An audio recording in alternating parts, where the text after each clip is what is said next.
I feel very happy to be up here with you nevertheless, and that way you speak more from the heart. I can only say that whoever's operating this teleprompter is in big trouble. Welcome to MKIDDI Studios.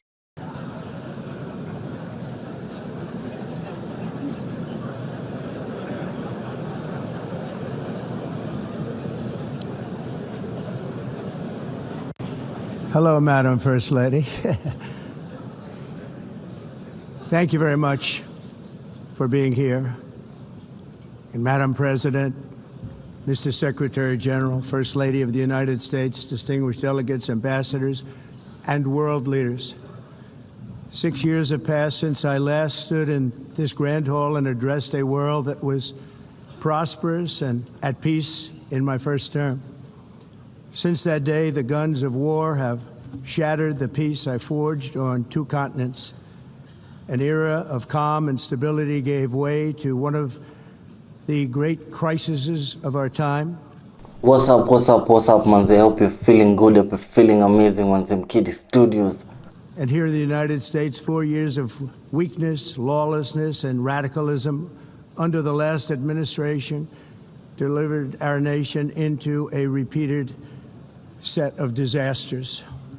1 year ago, our country was in deep trouble, but today, just 8 months into my administration, we are the hottest country anywhere in the world, and there is no other country even close. America is blessed with the strongest economy, the strongest borders, the strongest military, the strongest friendships, and the strongest spirit of any nation on the face of the earth. This is indeed the golden age of America. We are rapidly reversing the economic calamity we inherited from the previous administration, including ruinous price increases and record-setting inflation. Inflation like we've never had before. Under my leadership, energy costs are down, gasoline prices are down, grocery prices are down, mortgage rates are down, and inflation has been defeated. The only thing that's up is the stock market, which just hit a record high. In fact, it hit a record high 48 times in the last short period of time. Growth is surging, manufacturing is booming. The stock market, as I said, is doing better than it's ever done. And all of you in this room benefit by that, almost everybody. And importantly, workers' wages are rising at the fastest pace in more than 60 years. And that's what it's all about, isn't it? In 4 years of President Biden, we had less than $1 trillion. Today, I want us to look at the Trump UN speech, manze. This is my reaction. So I want us to dissect the speech. $1 trillion of new investment into the United States. In just 8 months since I took office, we have secured commitments and money already paid for $17 trillion. Think of it, 4 years, less than $1 trillion, 8 months, much more than $17 trillion is being invested in the United States, and it's now pouring in from all parts of the world. We've implemented the largest tax cuts in American history and the largest regulation cuts in American history, making this once and again the best country on earth to do business. And many of the people in this room are investing in America, and it's turned out to be an awfully good investment during this 8-month period. In my first term, I built the greatest economy in the history of the world. We had the best economy ever, history of the world. And I'm doing the same thing again, but this time it's actually much bigger and even better. The numbers far surpass my record-setting first term. On our southern border, we have successfully repelled a colossal invasion. And for the last 4 months, and that's 4 months in a row, the number of illegal aliens admitted and entering our country has been 0. Hard to believe, because if you look back just A year ago, it was millions and millions of people pouring in from all over the world, from prisons, from mental institutions, drug dealers. All over the world they came. They just poured into our country with the ridiculous open border policy of the Biden administration.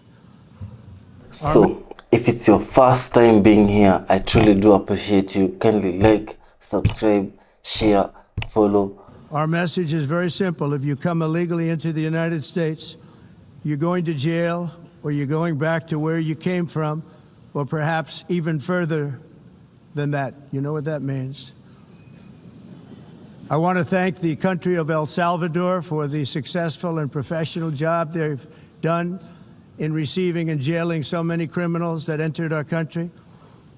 And it was under the previous administration that the number became record-setting, and they're all being taken out.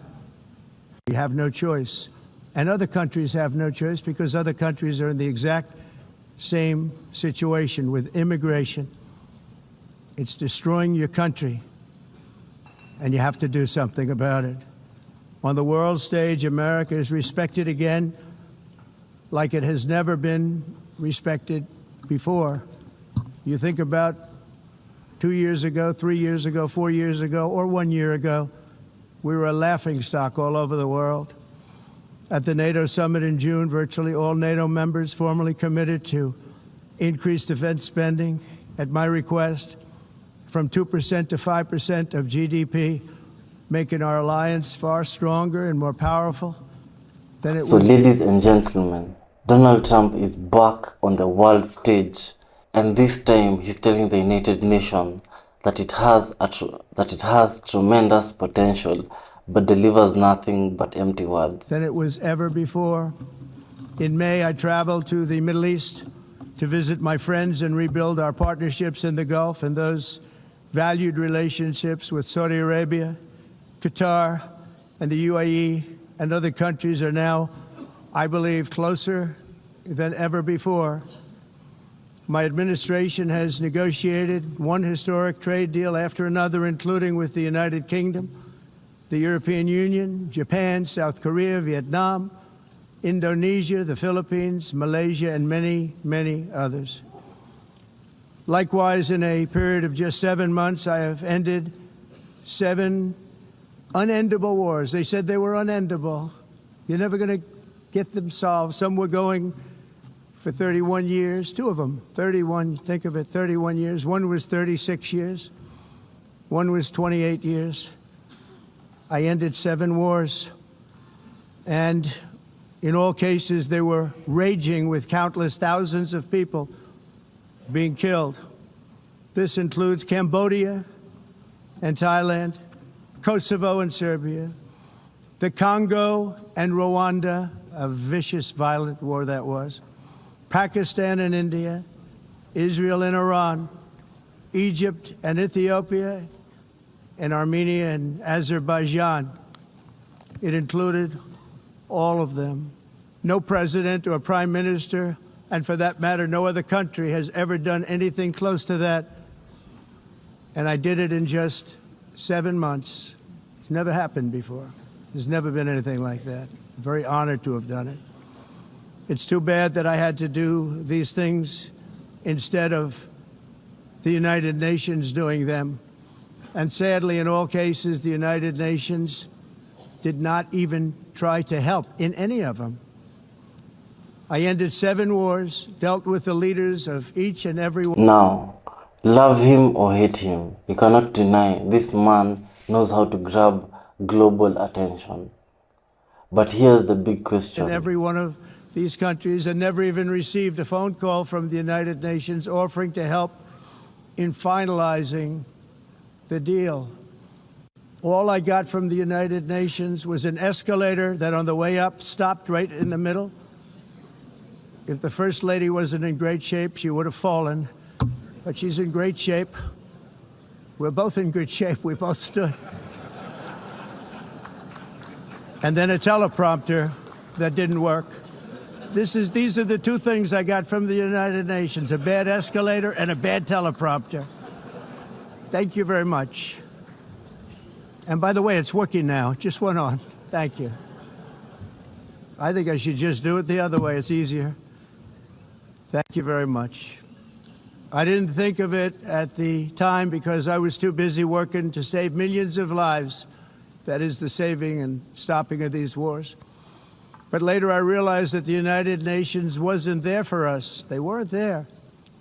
I thought of it really after the fact, not during these negotiations, which were not easy. That being the case, what is the purpose of the United Nations? The UN has such tremendous potential. I've always said it. It has such tremendous, tremendous potential, but it's not even coming close to living up to that potential. For the most part, at least for now, all they seem to do is write a really strongly worded letter and then never follow that letter up. It's empty words, and empty words don't solve war.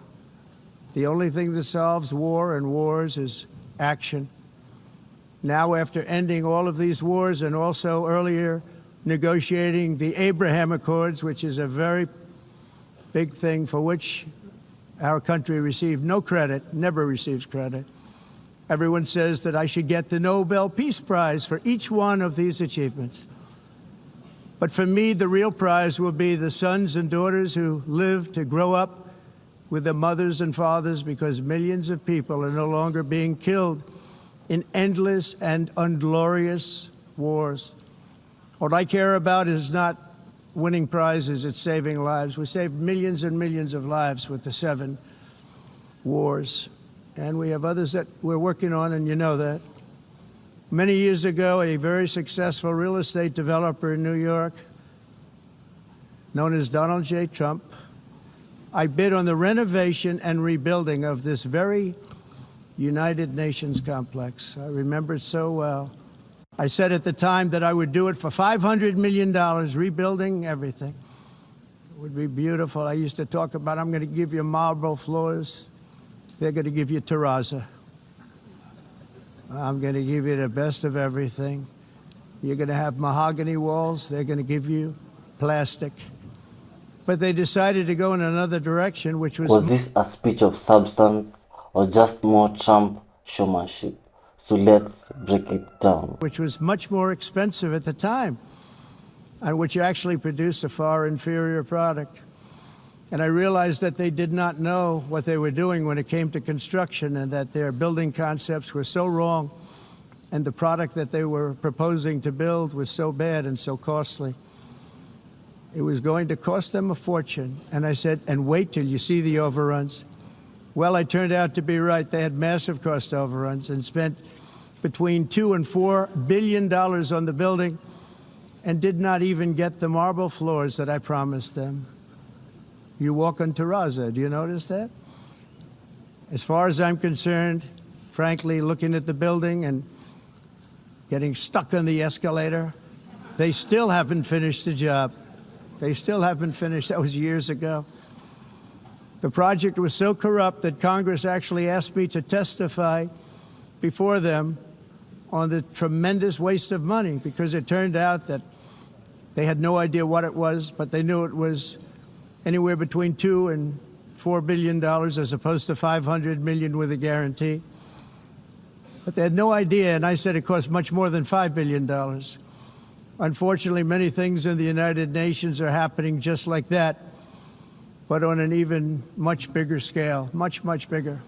Very sad to see. Whether the UN can manage to play a productive role, I've come here today to offer the hand of American leadership and friendship to any nation in this assembly that is willing to join us in forging a safer, more prosperous world.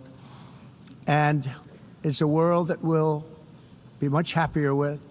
A dramatically better future is within our reach. But to get there, we must reject the failed approaches of the past and work together to confront some of the greatest threats in history. There is no more serious danger to our planet today than the most powerful and destructive weapons ever devised by man, of which the United States, as you know, has many. Just as I did in my first term, I've made containing these threats a top priority, starting with the nation of Iran. My position is very simple. The world's #1 sponsor of terror can never be allowed to possess the most dangerous weapon. That's why, shortly after taking office, I sent the so-called Supreme Leader a letter making a generous offer. I extended a pledge. So, Manzi, Trump was at the UN General Assembly and he also gave a speech. So, let's see. He said the UN has just empty words, but it has tremendous potential to save a lot of people in the world because they have a lot of money. So, kindly comment, drop your thoughts in the comments. We see how we can dissect this. Thank you. Pledge of full cooperation in exchange for a suspension of Iran's nuclear program. The regime's answer was to continue their constant threats to their neighbors and U.S. interests throughout the region and some great countries that are right nearby. Today, many of Iran's former military commanders, in fact, I can say almost all of them, are no longer with us. They're dead.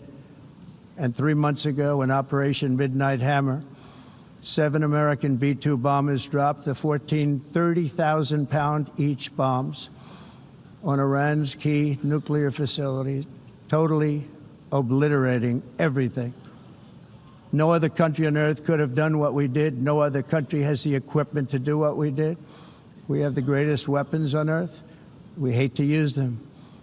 But we did something that for 22 years people wanted to do. With Iran's nuclear enrichment capacity demolished, I immediately brokered an end to the 12-day war, as it's called, between Israel and Iran, with both sides agreeing to fight no longer. As everyone knows, I have also been deeply engaged in seeking a ceasefire in Gaza. Have to get that done. Have to get it done. Unfortunately, Hamas has repeatedly rejected reasonable offers to make peace. We can't forget October 7th, can we? Now, as if to encourage continued conflict, some of this body is seeking to unilaterally recognize a Palestinian state. The rewards would be too great for Hamas terrorists for their atrocities. This would be a reward for these horrible atrocities, including October 7th, even while they refuse to release the hostages or accept a ceasefire. Instead of giving to Hamas and giving so much, because they've taken so much, they have taken so much. This could have been solved so long ago.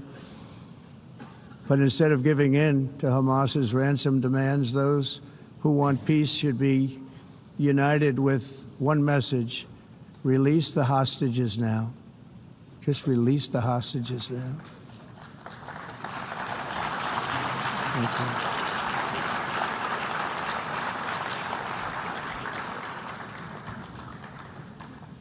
Thank you. As we have got to come together, and we will come together, got to get it done. We have to stop the war in Gaza immediately. We have to stop it. We have to get it done. We have to negotiate, immediately have to negotiate peace. We got to get the hostages back. We want all 20 back.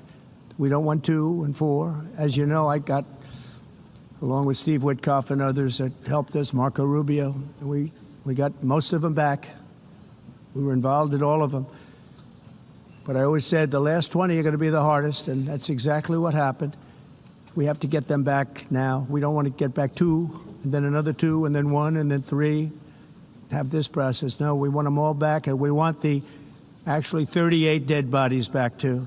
Those parents came to me and they want them back, and they want them back very quickly and very badly, as though they were alive. They want them. They want them every bit as much as if their son or daughter were alive. I've also been working relentlessly, stopping the killing in Ukraine. I thought that would be, of the 7 wars that I stopped, I thought that would be the easiest because of my relationship with President Putin, which had always been a good one. I thought that was going to be the easiest one. But you know, in war, you never know what's going to happen. There are always lots of surprises, both good and bad. Everyone thought Russia would win this war in 3 days, but it didn't work out that way. It was supposed to be just a quick little skirmish. It's not making Russia look good. It's making them look bad. No matter what happens from here on out, this was something that should have taken... So the empty words jab. Trump accused the UN of being all talk and no action. And honestly, he's not entirely wrong. Think about it. Climate change, wars, refugee crisis. The UN often make resolutions, but enforcement weak. So when Trump says empty words, he's touching on a nerve that even critics of his admit is true. So, I believe when Trump says the UN has empty words, there are so many people and there are so many places in this world that need help. Gaza, so many places. So it's upon them to step up their game and deliver. Because if they don't deliver, so many people need their help, but they cannot get it. So I think the UN is supposed to pull up their socks. Okay, so kindly like, subscribe, share, follow. I truly appreciate you being here. Thank you. In a matter of days, certainly less than a week, and they've been fighting for 3.5 years and killing anywhere from 5,000 to 7,000 young soldiers, mostly soldiers, on both sides, every single week, from 5,000 to 7,000 dead young people, and some in cities, much smaller numbers, where rockets are shot, where drones are dropped. This war would never have started if I were president. This was a war that should have never happened. It shows you what leadership is, what bad leadership can do to a country. Look what happened to the United States, and look where we are right now in just a short period of time. The only question now is how many more lives will be needlessly lost on both sides. China and India are the primary funders of the ongoing war by continuing to purchase Russian oil. But inexcusably, even NATO countries have not cut off much Russian energy and Russian energy products, which, as you know, I found out about 2 weeks ago, and I wasn't happy. Think of it. They're funding the war against themselves. Who the hell ever heard of that one? In the event that Russia is not ready to make a deal to end the war, then the United States is fully prepared to impose a very strong round of powerful tariffs, which would stop the bloodshed, I believe, very quickly. But for those tariffs to be effective, European nations, all of you are gathered here right now, would have to join us in adopting the exact same measures. I mean, you're much closer to this. We have an ocean in between. You're right there. And Europe has to step it up. They can't be doing what they're doing. They're buying oil and gas from Russia while they're fighting Russia. It's embarrassing to them, and it was very embarrassing to them when I found out about it, I can tell you that. They have to immediately cease all energy purchases from Russia. Otherwise, we're all wasting a lot of time. So I'm ready to discuss this. We're going to discuss it today with the European nations, all gathered here. I'm sure they're thrilled to hear me speak about it, but that's the way it is. I like to speak my mind and speak the truth. As we seek to reduce the threat of dangerous weapons today, I'm also calling on every nation to join us in ending the development of biological weapons once and for all. And biological is terrible, and nuclear is even beyond, and we include nuclear in that. We want to have a cessation of the development of nuclear weapons. We know, and I get to view it all the time. Sir, would you like to see? And I look at weapons that are so powerful that we just can't ever use them. If we ever use them, the world literally might come to an end. There would be no United Nations to be talking about. There would be no nothing. Just a few years ago, reckless experiments overseas gave us a devastating global pandemic. Yet despite that worldwide catastrophe, many countries are continuing extremely risky research into bioweapons and man-made pathogens. This is unbelievably dangerous. To prevent potential disasters, I'm announcing today that my administration will lead an international effort to enforce Biological Weapons Convention, which is going to be meeting with the top leaders of the world by pioneering an AI verification system that everyone can trust. Hopefully, the UN can play a constructive role, and it will also be one of the early projects under AI. Let's see how good it is, because a lot of people are saying it could be one of the great things ever, but it also can be dangerous, but it can be put to tremendous use and tremendous good, and this would be an example of that. Not only is the UN not solving the problems it should, too often, it's actually creating new problems for us to solve. The best example is the #1 political issue of our time, the crisis of uncontrolled migration. It's uncontrolled. Your countries are being ruined. The United Nations is funding an assault on Western countries and their borders. In 2024, the UN budgeted $372 million in cash assistance to support an estimated 624,000 migrants journeying into the United States. Think of that. The UN is supporting people that are illegally coming into the United States, and then we have to get them out. The UN also provided food, shelter, transportation, and debit cards to illegal aliens. Can you believe that? On the way to infiltrate our southern border. Millions of people came through that southern border. Just a year ago, millions and millions of people were pouring in, 25 million altogether over the 4 years of the incompetent Biden administration. And now we have it stopped, totally stopped. In fact, they're not even coming anymore because they know they can't get through. But what took place is totally unacceptable. The UN is supposed to stop invasions, not create them and not finance them. In the United States, we reject the idea that mass numbers of people from foreign lands can be permitted to travel halfway around the world, trample our borders, violate our sovereignty, cause unmitigated crime, and deplete our social safety net. We have reasserted that America belongs to the American people, and I encourage all countries to take their own stand in defense of their citizens as well. You have to do that because I see it.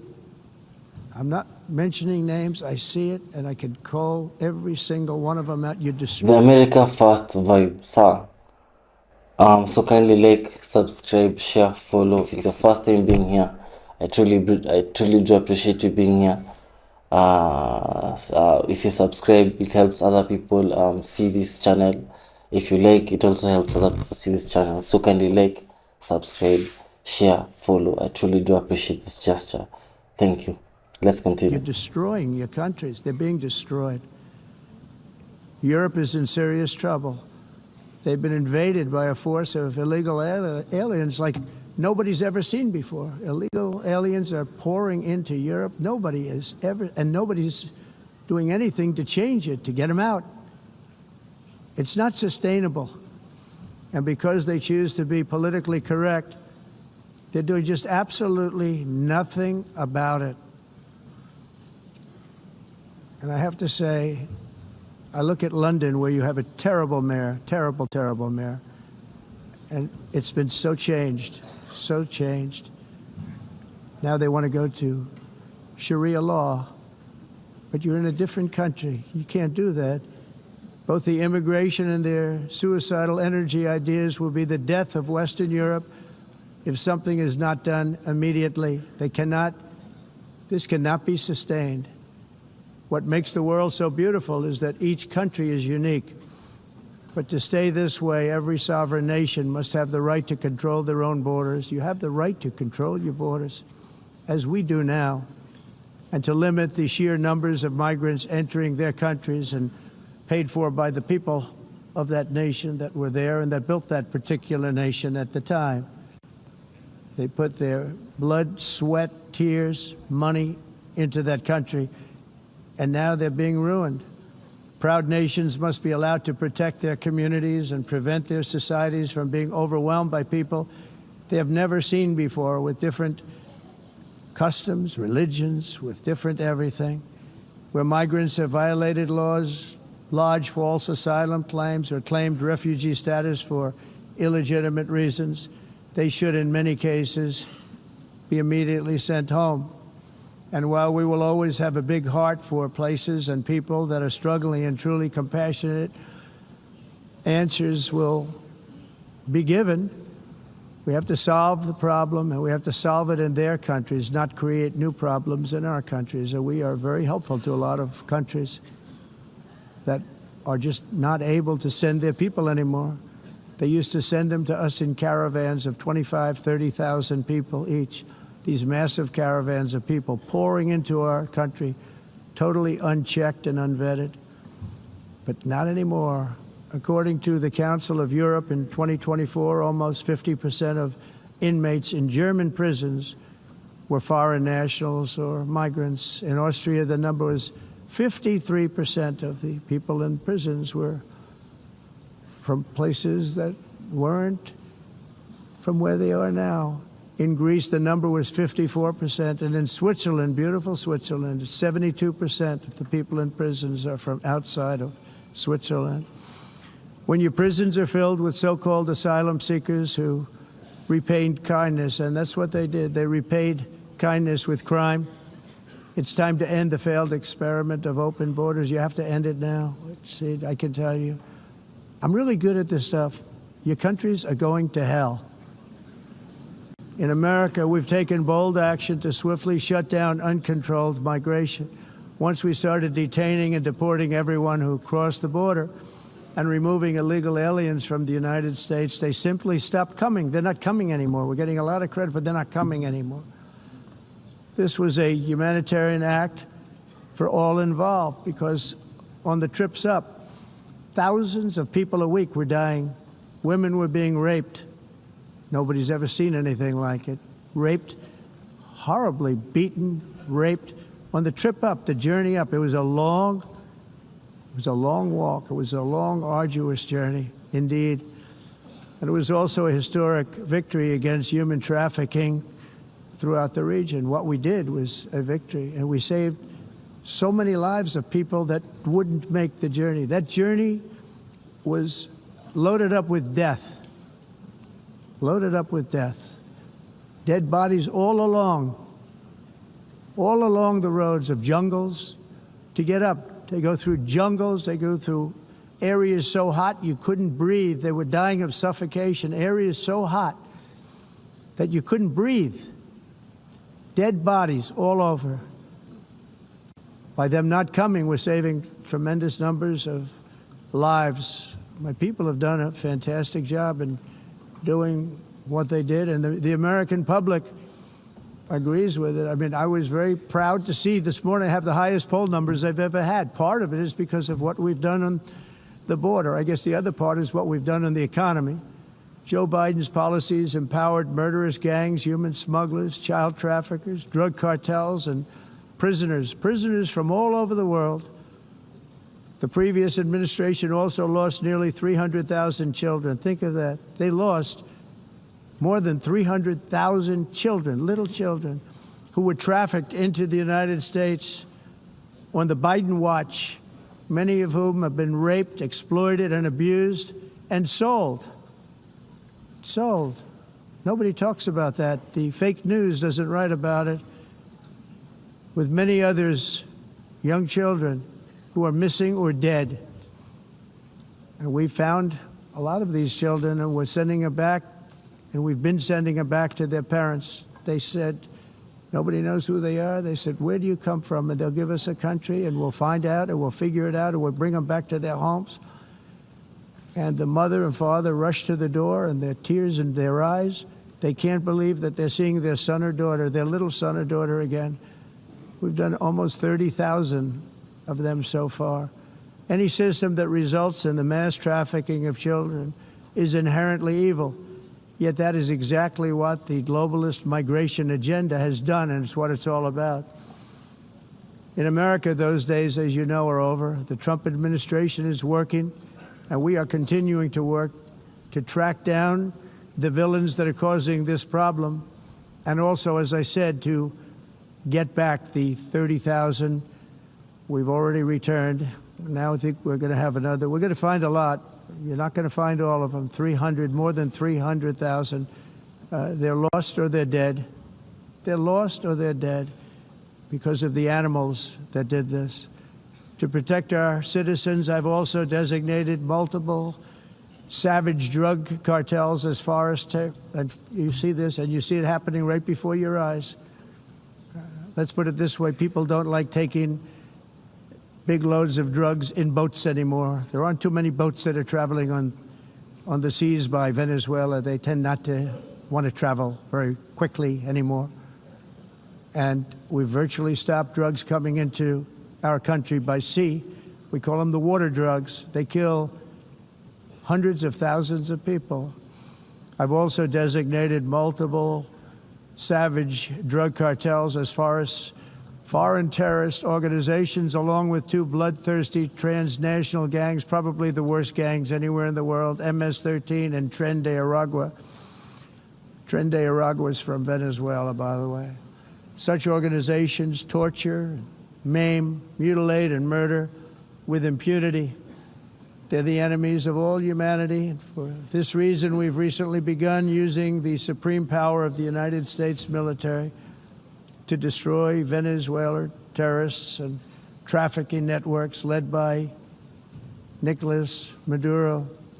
To every terrorist thug smuggling poisonous drugs into the United States of America, please be warned that we will blow you out of existence. That's what we're doing. We have no choice. Can't let it happen. They're destroying.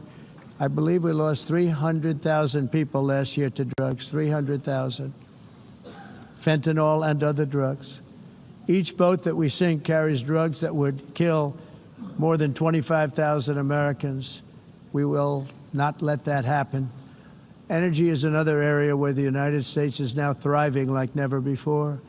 We're getting rid of the falsely named renewables. By the way, they're a joke. They don't work. They're too expensive. They're not strong enough to fire up the plants that you need to make your country great. The wind doesn't blow. Those big windmills are so pathetic and so bad, so expensive to operate. Then they have to be rebuilt all the time, and they start to rust and rot. Most expensive energy ever conceived, and it's actually energy. You're supposed to make money with energy, not lose money. You lose money, the governments have to subsidize. You can't put them out without massive subsidies. And most of them are built in China, and I give China a lot of credit. They build them, but they have very few wind farms. So why is it that they build them? The America first vibe, but then Trump couldn't resist turning the spotlight back to himself. Count how many times he said, I or me at the global summit. That's like showing up at a group project and saying, listen, I carry this whole thing. People in the comments are already roasting for it. I get you, man. So the problem is he's saying I and me. He's so egocentric because it's a group thing. There's a lot of people who have helped him along the way. Build them and they send them all over the world, but they barely use them. You know what they use? Coal. They use gas. They use almost anything, but they don't like wind. But they sure as hell like selling the windmills. Europe, on the other hand, has a long way to go, with many countries being on the brink of destruction because of the green energy agenda. And I give a lot of credit to Germany. Germany was being led down a very sick path, both on immigration, by the way, and on energy. They were going green, and they were going bankrupt.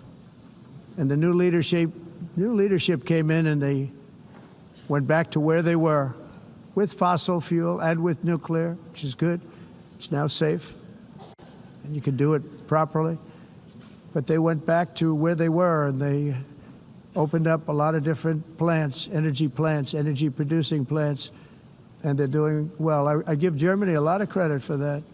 They've said this is a disaster, what's happening. They were going all green. All green is all bankrupt. That's what it represents. And it's not politically correct. I'll be very badly criticized for saying it, but I'm here to tell the truth. I don't care. It doesn't matter to me. I'm in New York City. I'm feeling a lot safer. Crime, we're getting crime down. And by the way, speaking of crime, Washington, D.C. Washington, D.C. was the crime capital of America. Now it's a totally, after 12 days, it's a totally safe city. Everyone's going out to dinner. They're going out to restaurants. Your wife can walk down the middle of the street with or without you. Nothing's going to happen. My people have done a fantastic job. And yes, I called in the National Guard, and the National Guard took care of business, and they weren't politically correct, but they took care of business. We got 1,700 career criminals out, brought them back to where they came from, the countries where they came from, or put them in jails. Washington, D.C. is now a totally safe city again, and I welcome you to come. In fact, we'll have dinner together at a local restaurant, and we'll be able to walk. We don't have to go by an armor-plated vehicle. We'll walk right over there from the White House. They've given up their powerful edge, a lot of the countries that we're talking about, in oil and gas, such as essentially closing the great North Sea oil. Oh, the North Sea, I know it so well. Aberdeen was the oil capital of Europe, and there's tremendous oil that hasn't been found in the North Sea. Tremendous oil. And I was with the Prime Minister I respect and like a lot, and I said, you're sitting with the greatest asset. They essentially closed it by making it so highly taxed that no developer, no oil company can go there. They have tremendous oil left, and more importantly, they have tremendous oil that hasn't even been found yet. And what a tremendous asset for the United Kingdom. And I hope the Prime Minister is listening, because I told it to him 3 days in a row. That's all he heard. North Sea oil, North Sea, because I want to see them do well. I want to stop seeing them ruining that beautiful Scottish and English countryside with windmills and massive solar panels that go 7 miles by 7 miles, taking away farmland. But we're not letting this happen in America. In 1982, the executive director of the United Nations Environmental Program predicted that by the year 2000, climate change would cause a global catastrophe. He said that it will be irreversible, as any nuclear holocaust would be. This is what they said at the United Nations. What happened? Here we are. Another UN official stated in 1989 that within a decade, entire nations could be wiped off the map by global warming. Not happening. You know, it used to be global cooling. If you look back years ago in the 1920s and the 1930s, they said, global cooling will kill the world. We have to do something. Then they said global warming will kill the world, but then it started getting cooler, so now they could just call it climate change, because that way they can't miss. It's climate change, because if it goes higher or lower, whatever the hell happens, there's climate change. It's the greatest con job ever perpetrated on the world, in my opinion. Climate change, no matter what happens, you're involved in that. No more global warming, no more global cooling. All of these predictions made by the United Nations and many others, often for bad reasons, were wrong. They were made by stupid people that have cost their countries fortunes and given those same countries no chance for success. If you don't get away from this green scam, your country is going to fail. And I'm really good at predicting things, you know. They actually said during the campaign, they had a hat, the best-selling hat. Trump was right about everything. And I don't say that in a braggadocious way, but it's true. I've been right about everything. And I'm telling you that if you don't get away from the green energy scam, your country is going to fail. And if you don't stop people that you've never seen before, that you have nothing in common with, your country is going to fail. I'm the president of the United States, but I worry about Europe. I love Europe. I love the people of Europe. And I hate to see it being devastated by energy and immigration.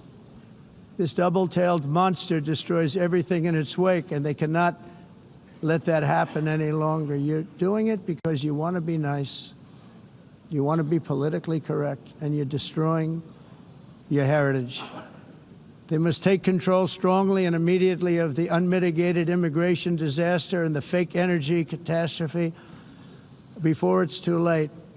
the carbon footprint is a hoax made up by people with evil intentions, and they're heading down a path of total destruction. You know, the carbon footprint was a big, big thing a few years ago.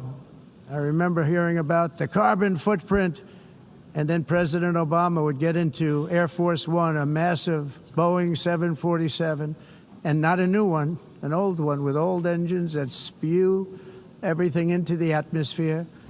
He'd talk about the carbon footprint, we must do so. Then he'd get in and he'd fly from Washington to Hawaii to play a round of golf. And then he'd get back onto that big, beautiful plane and he'd fly back and he'd talk about, again, global warming and the carbon footprint. It's a con job.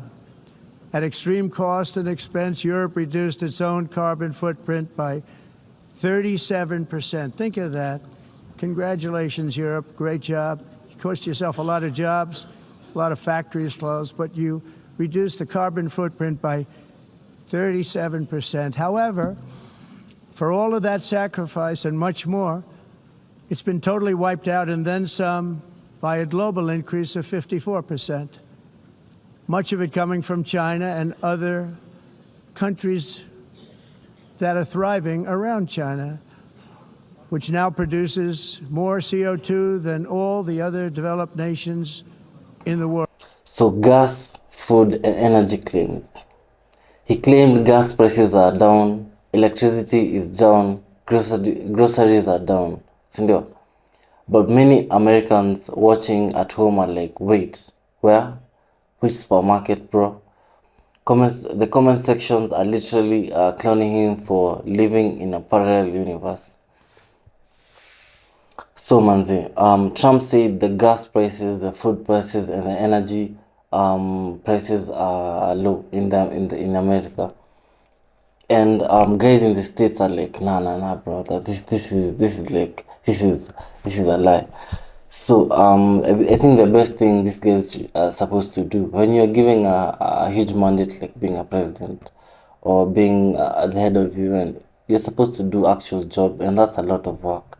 So they're supposed to pull up their socks because they have a lot of money and they're supposed to use it accordingly. That's my take. Kindly like, subscribe, share, follow. Tell me your comments. Tell me your thoughts in the comments below. In the world. So all of these countries are working so hard on the carbon footprint, which is nonsense, by the way. It's nonsense. You know, it's interesting. In the United States, we have still radicalized environmentalists, and they want the factories to stop. Everything should stop. No more cows. We don't want cows anymore. I guess they want to kill all the cows. They want to do things that are just unbelievable, and you have it too. But you know, we have a border, strong, and we have a shape, and that shape doesn't just go straight up. That shape is amorphous when it comes to the atmosphere. And if we had the most clean air, and I think we do, we have very clean air. We have the cleanest air we've had in many, many years. But the problem is that other countries, like China, which has air that's a little bit rough, it blows. And no matter what you're doing down here, the air up here tends to get very dirty because it comes in from other countries where their air isn't so clean. And the environmentalists refuse to acknowledge that. Same thing with garbage. In Asia, they dump much of their garbage right into the ocean. And over about a 1 week and 2 week journey, it flows right past Los Angeles. You've seen it. Massive amounts of garbage, almost too much to do anything about, flowing past Los Angeles, past San Francisco. And then somebody will get in trouble because he dropped a cigarette on the beach. The whole thing is crazy. The primary effect of these brutal green energy policies has not been to help the environment, but to redistribute manufacturing and industrial activity from developed countries that follow the insane rules that are put down to polluting countries that break the rules and are making a fortune. They're making a fortune. European electricity bills are now 4 to 5 times more expensive than those in China. and 2 to 3 times higher than the United States. And our bills are coming way down. You probably see that our gasoline prices are way down. You know, we have an expression, drill, baby, drill, and that's what we're doing. We're going to be much lower in a year from now. But they've come way down over the last year. As a result, every air conditioner is like very uncommon to see one in some of these countries because the electric costs are so high. So while the U.S. has approximately 1,300 heat-related deaths annually, that's a lot, Europe loses more than 175,000 people to heat deaths each year because the costs are so expensive you can't turn on an air conditioner. What is that all about? That's not Europe. That's not the Europe that I love and know. All in the name of pretending to stop the global warming hoax. The entire globalist concept of asking successful industrialized nations to inflict pain on themselves and radically disrupt their entire societies must be rejected completely and totally, and it must be immediate. That's why in America I withdrew from the fake Paris Climate Accord, where, by the way, America was paying so much more than every country. Others weren't paying. China didn't have to pay until 2030. Russia was given an old standard that was easy to meet, a 1990 standard. But for the United States, we're supposed to pay like $1 trillion. And I said, this is another scam. The fact is, the United States has been taken advantage of by the world for many, many years, but not any longer, as you probably noticed. I unleashed massive energy production and signed historic executive orders to hunt for oil, but we don't have to do much hunting because we have the most oil of any nation anywhere, oil and gas in the world. And if you add coal, we have the most of any nation in the world. Clean, I call it clean, beautiful coal. You can do things today with coal that you couldn't have done 10 years ago, 15 years. So I have a little standing order in the White House. Never use the word coal, only use the words clean, beautiful coal. Sounds much better, doesn't it? But we stand ready to provide any country with abundant, affordable energy supplies if you need them, when most of you do. We're proudly exporting energy all over the world. We're now the largest exporter. In the United States, we want trade and robust commerce with all nations, everybody. We want to help nations. We're going to help nations. But it must also be fair and reciprocal. The challenge with trade is much the same with climate. The countries that followed the rules, all their factories have been plundered. It's really sad to watch. They've been broken. They've been broken by countries that broke the rules. That's why the United States is now applying tariffs to other countries, and much as these tariffs were for many years applied to us, uncontrollably applied to us. We've used tariffs as a defense mechanism under the Trump administration, including my first term, where hundreds of billions of dollars in tariffs were taken in. And by the way, we had the lowest inflation, and now we have very low inflation. The only thing different is that we have hundreds of billions of dollars flowing into our country. But this is how we will ensure that the system works for everyone and is sustainable into the future. We're also using tariffs to defend our sovereignty and security throughout the world, including against nations that have taken advantage of former U.S. administrations for decades, including the most corrupt, incompetent administration in history, the sleepy Joe Biden administration. Brazil now faces major tariffs in response to its unprecedented efforts to interfere in the right. Now, politicians exaggerating is nothing new. But when you're addressing the entire world, these fact checks come first. You see, this is a UN General Assembly meeting. All of the presidents are there. The whole world is watching this event. So kindly like, subscribe, share, follow. Tell me what you think about his thoughts. Yeah, we see. And the rights and freedoms of our American citizens and others, with censorship, repression, weaponization, judicial corruption, and targeting of political critics in the United States. I have a little problem saying this because I must tell you, I was walking in and the leader of Brazil was walking out. We saw him and I saw him, he saw me, and we embraced. And then I'm saying, can you believe I'm going to be saying this in just 2 minutes?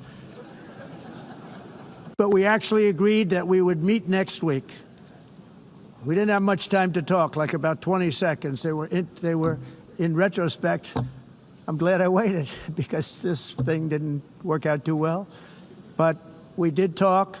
We had a good talk, and we agreed to meet next week, if that's of interest. But he seemed like a very nice man, actually. He liked me, I liked him. But if you, and I only do business with people I like. When I don't like them, I don't like them.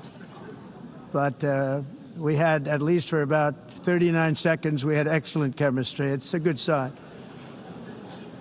But also in the past, Brazil, can you believe this, unfairly tariffed our nation, but now because of our tariffs, we are hitting them back, and we're hitting them back very hard. As president, I will always defend our national sovereignty and the rights of American citizens. So I'm very sorry to say this, that Brazil is doing poorly and will continue to do poorly.